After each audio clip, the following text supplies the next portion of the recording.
Oke teman-teman, selamat datang di Duo Ona. Dua orang yang tidak terkenal tapi ingin hidup benar.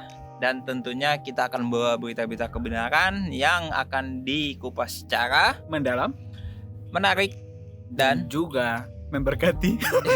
luar biasa. Luar biasa dong. Dan kalau tidak mendalam, maafkan Maafkan kami. Makanya kami buat konten ini. Dan kali ini kita spesial banget. Yes. Kita di order dan teman-teman bisa lihat bahwa di belakang kita ada gedung-gedung, men. Jadi mohon maaf kalau teman-teman ada angin-angin sedikit, nggak apa-apa, tapi kita yakin bahwa dapat terdengar secara jelas oleh Yes. teman-teman. Pasti. Nah, untuk kali ini kita akan ngebahas salah satu isu di mana ini lagi menarik banget, men. Ya. Karena di masa-masa pandemi ini banyak orang yang beralih dari offline menjadi online. Dan khususnya tempat ibadah yang Yes. ada di Jakarta, di kota-kota tertentu. Dan sorry banget ini agak silau, men. Tapi nggak apa, kita syuting golden hour. Siap. Oke, balik lagi ke laptop. Jadi kita akan ngebahas tentang ibadah online versus ibadah offline. Karena kok bisa dibilang isu yang saat ini terjadi di mana ketika ibadah online nih, men. Yes. Di minggu-minggu awal rata-rata orang-orang pada tetap on fire nih, ngerasa Yes. bahwa hadirat Tuhan selalu ada gitu kan. Yeah. Masih bisa menyembah, masih bisa mendengarkan khotbah secara online, secara virtual. Tapi makin lama setelah pandemi ini udah berjalan kurang lebih 3 bulan 4 bulanan, ada beberapa kasus khususnya temen gue ngerasa bahwa gue bosen nih dengan ibadah online. Gue nggak bisa ngerasain atmosfernya ketika gue ibadah offline. Nah, Yes. menurut lu gimana nih, men? Kalau gue sendiri sih, men, gue bukan orang yang setuju juga dengan adanya ibadah online karena Oh ya. menurut gue yang penting, salah satu bagian terpenting dalam ibadah online itu hilang. Iya. Fellowship-nya hilang nih. Iya. Kayak gitu. Karena kan memang bicara soal gereja kan kita bukan bicara soal pujian penyembahan, Betul. kesaksian pujian, Betul. bukan soal khotbah, bukan soal Betul. liturgi-liturgi yang ada di gereja. Tetapi ketika kita berbicara gereja, berarti kita berbicara tentang persekutuan orang-orang yang percaya kepada Yesus. Mereka berkumpul, Oke. saling berbagi, saling Ya. ini dan ketika ini dijadikan online, maka tidak terlalu menjadi efektif. Oke. Itu alasan gue Ya. karena alasan pertama pertemuannya hilang. Kedua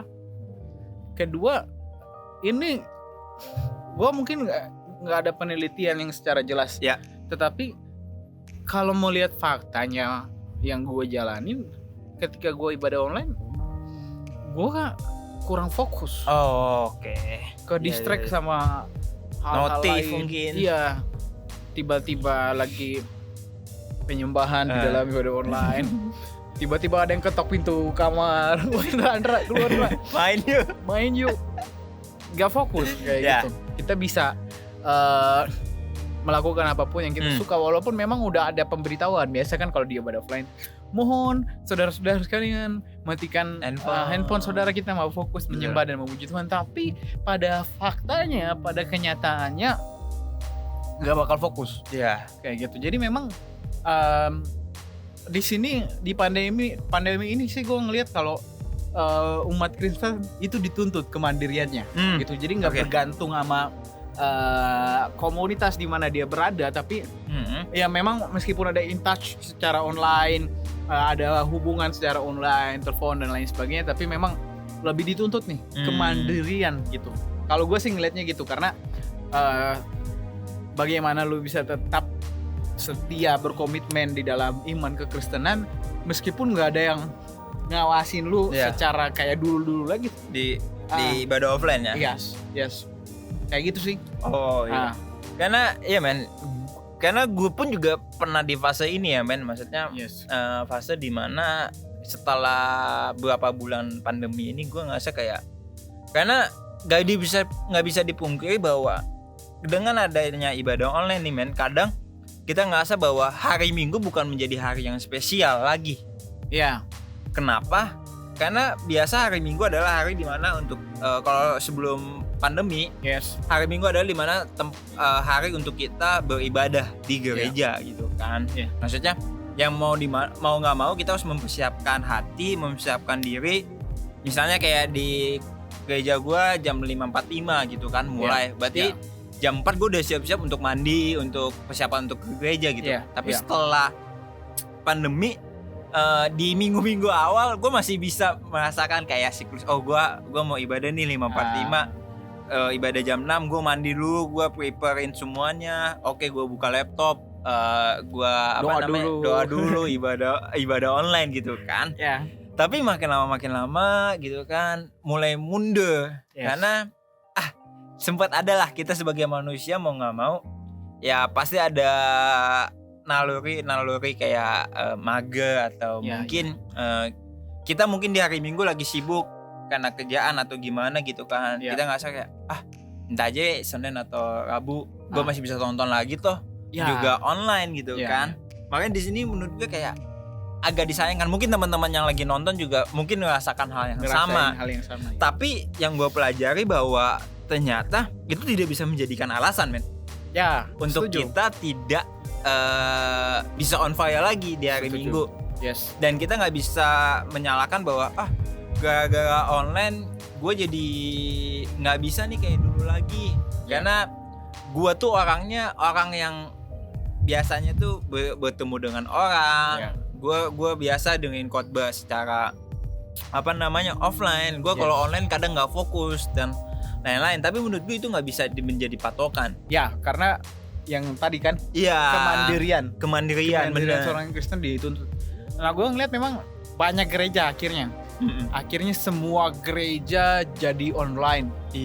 Even gereja kecil yang dulunya nggak punya fasilitas untuk online akhirnya berusaha jadi semua online. Betul. Nah, kekurangannya memang secara fellowship agak kurang. Gitu karena semua berlomba-lomba di YouTube. Benar. Berlomba untuk live streaming.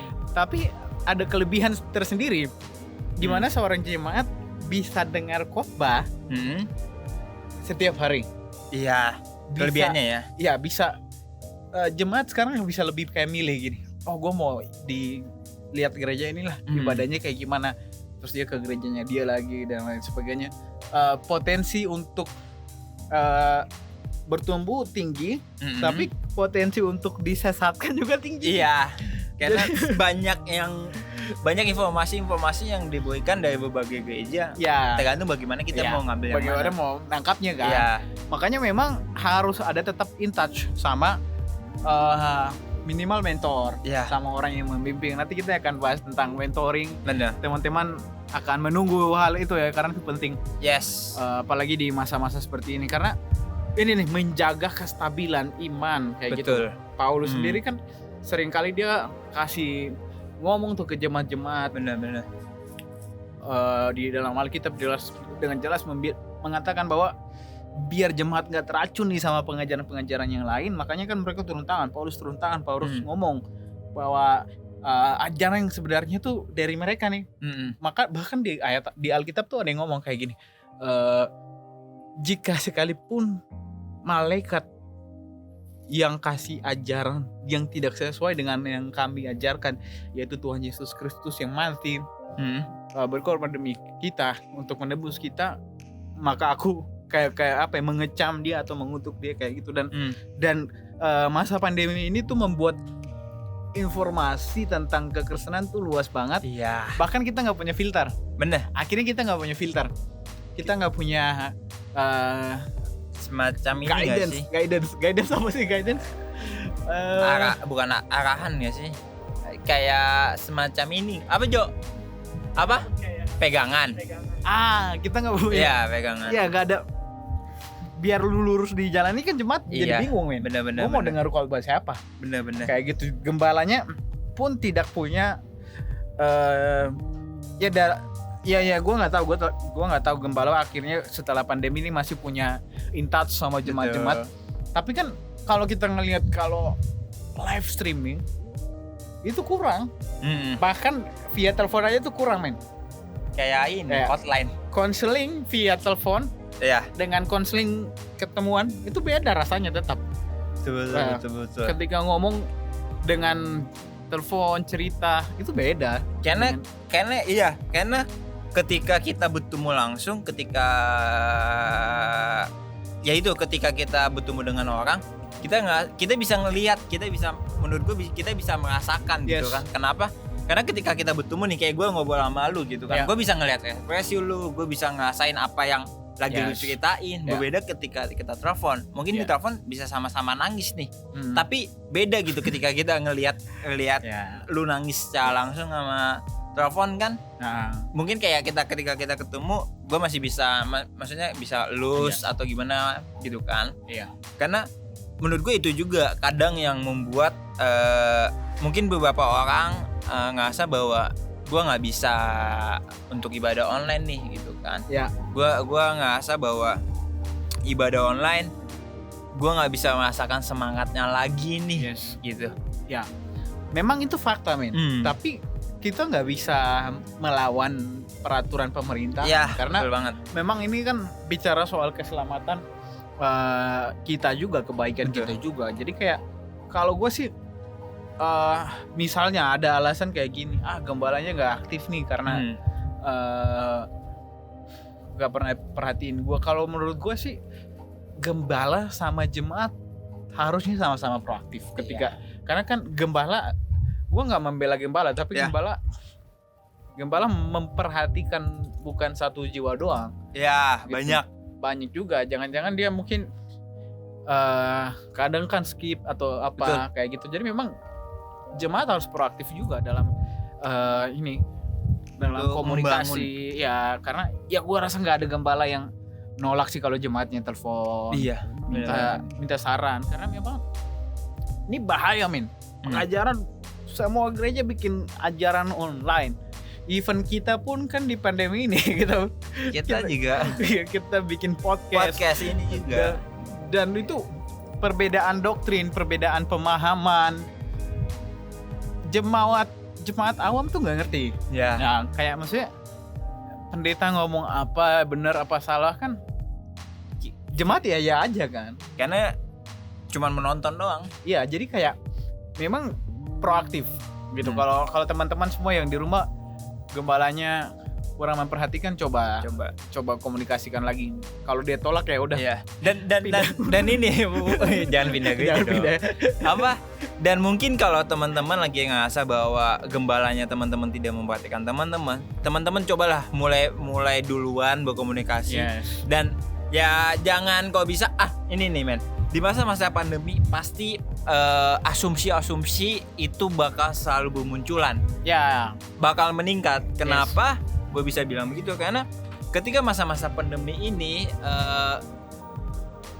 kita hanya berkomunikasi secara virtual, secara maya gitu kan. Hingga akhirnya kadang ketika kita membaca chat dari seseorang pun kadang misalnya dari gembala kita atau mentor kita salah baca, salah titik koma, itu kadang bisa mempengaruhi maknanya sendiri kan. Makanya gue bilang di masa-masa pandemi ini balik lagi ke tadi gue bilang, kita sebagai jemaat mungkin ketika gembala teman-teman tidak meresponin teman-teman, pastikan teman-teman tetap berkomunikasi dengan mentor teman-teman gitu kan. Karena kita nggak bisa memaksakan yang tadi Indra bilang bahwa gembala hanya fokus ke kita gitu kan. Nggak mungkin juga. Mungkin dia bisa, karena gembala pasti memikirkan bagaimana nih jemaat gua bisa tetap bisa menerima value atau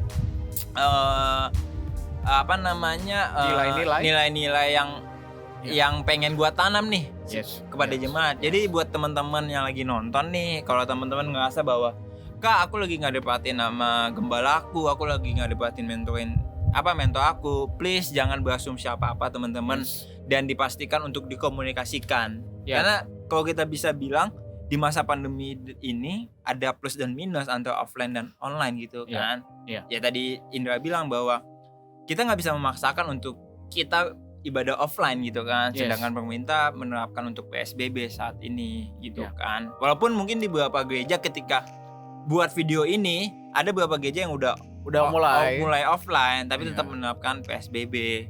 Jadi menurut gue balik lagi kalau salah di episode berapa yang kita bales kan, balik lagi sebenarnya masuk lagi ke penyembahan gak sih episode kita yang ke berapa itu? Ke-6 episode kita yang ke-6 tentang penyembahan yang kita bilang bahwa sebenarnya mau ibadah offline atau online itu balik lagi dengan diri kita.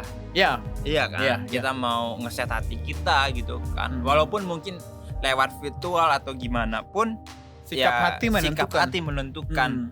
Lu tetap bisa menyembah dia enggak gitu kan. Karena enggak hanya ya itulah kita sebenarnya kalau kita mengset hati kita untuk kita pengen menyembah Tuhan, mau dimanapun, mau medianya apapun, kita masih tetap bisa yang namanya merasakan hadirat Tuhan. Ya, karena kehadiran Tuhan itu kan dinamis. Iya. Jadi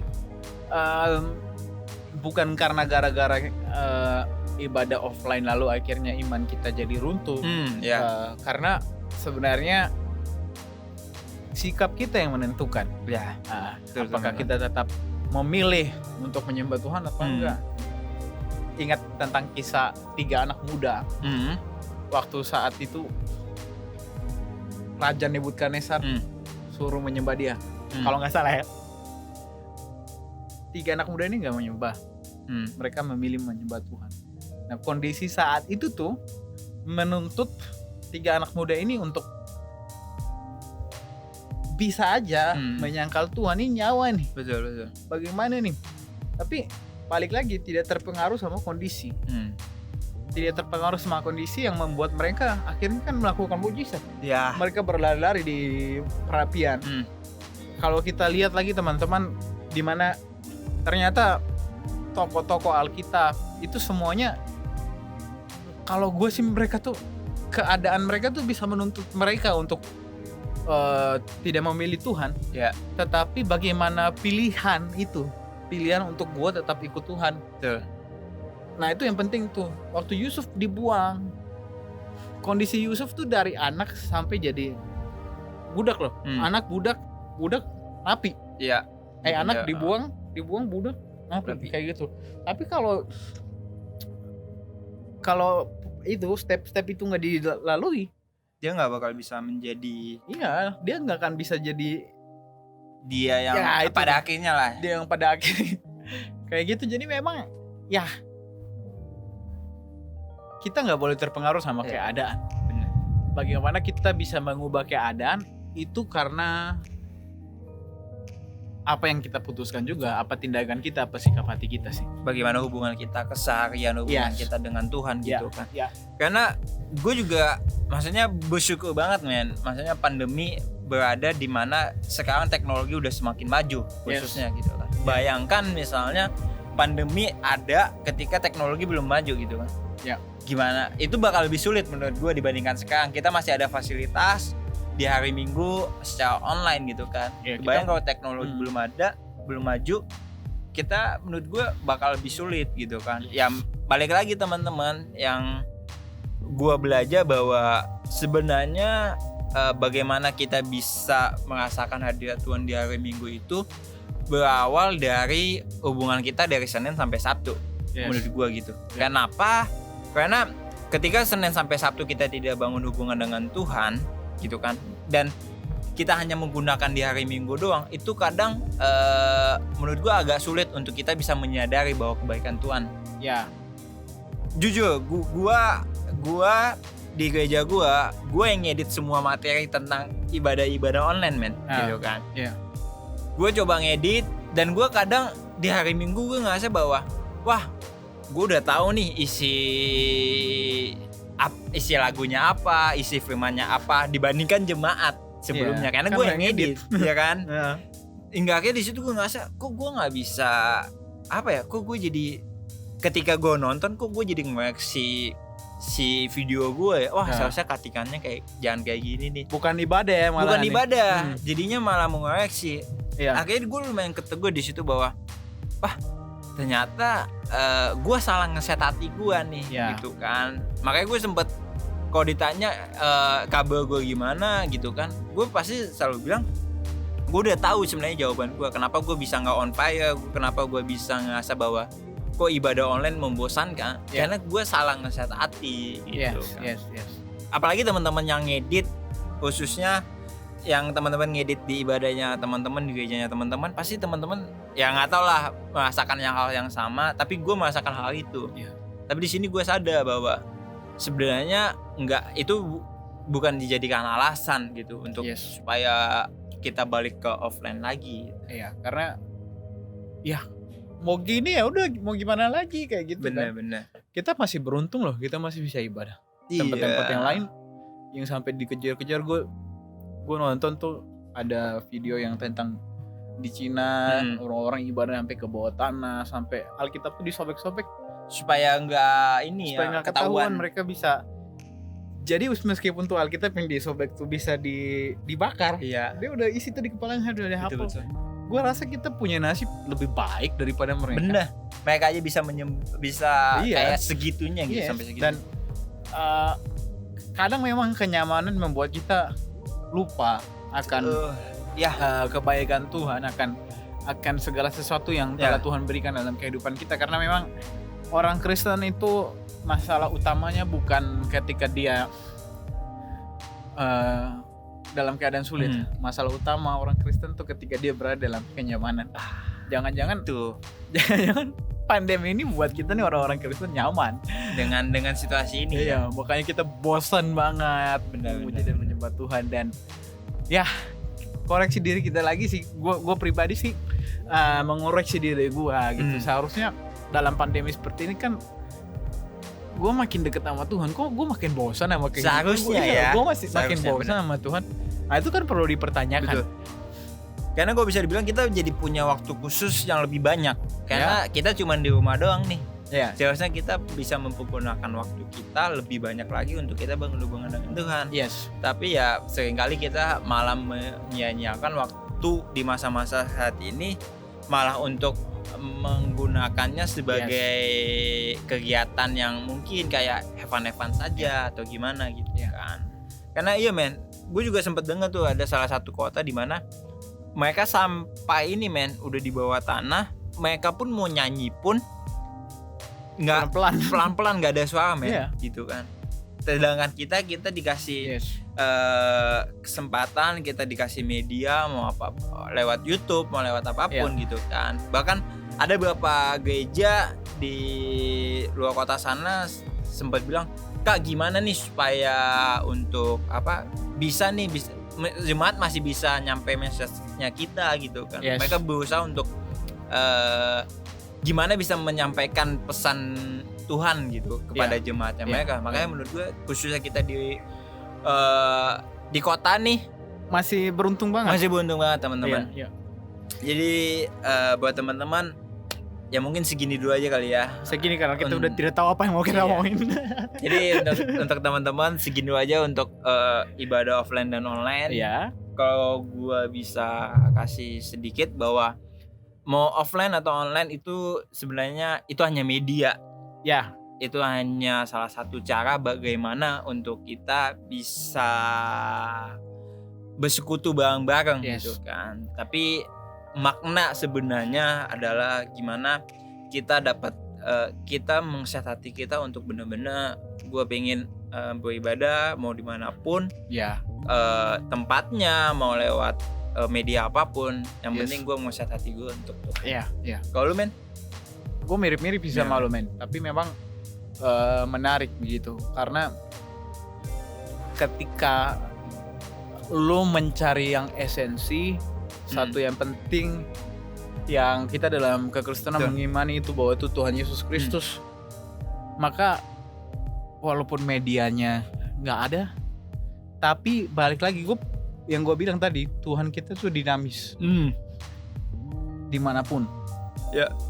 Dan itu yang harus kita pegang karena ternyata media yang bisa digunakan banyak banget, bukan cuman ibadah online maupun offline. Lo bisa ibadah di rumah kayak gitu. Benar-benar. Tapi kan kita sekarang difasilitasi sama teknologi yang sangat mendukung kita dalam berjumpa antara komunitas persekutuan sih. Jadi memang masa ini menuntut kita sebagai jemaat Kristen untuk proaktif, bukan lagi jadi jemaat yang pasif. Karena ketika lu pasif, lu punya ekspektasi berlebihan kepada pemimpin-pemimpin gereja, mungkin itu bisa buat kita sakit hati dengan sendirinya. Bener. Kok Pak Pendeta nggak telepon saya? Iya. Kok Pak Pendeta nggak hargai saya? Apa saya karena gini? Apa karena saya jelek? Apa karena saya ini? Banyak asumsi lagi. Iya, jadi muncul akhirnya banyak asumsi yang tidak seharusnya ada. Iya. Jadi memang Jadi tidak sehat. jemaat Kristen di 2020 adalah jemaat Kristen yang harus proaktif. Iya. Kerja bola, jangan nunggu bola. Ya, kayak gitu. Oke teman-teman, biasa kita di ujung acara. Yes. Dan kali ini akan tutup dengan doa oleh Indra. Haleluya. Haleluya. Mari teman-teman kita bersatu di dalam doa. Terima kasih Tuhan buat sharing-sharing singkat pada hari ini. Kami sangat senang bila mana kami bisa sebagai komunitas Kristen, saya dengan Yonatan dan juga Joel di sini, kami bisa berbagi secara singkat kepada teman-teman di media sosial. Kiranya sharing singkat ini bisa memberkati semua teman-teman, semua pendengar, semua penonton yang ada. Kiranya biarlah kami semua bisa jadi jemaat yang proaktif, jadi jemaat yang selalu merindukan Tuhan, bukan merindukan medianya. Kami berdoa mengucap syukur kepadamu dalam nama Tuhan Yesus. Segala kemuliaan hanya untuk-Mu. Haleluya. Amin. Amin. Oke teman-teman, sampai jumpa di episode selanjutnya.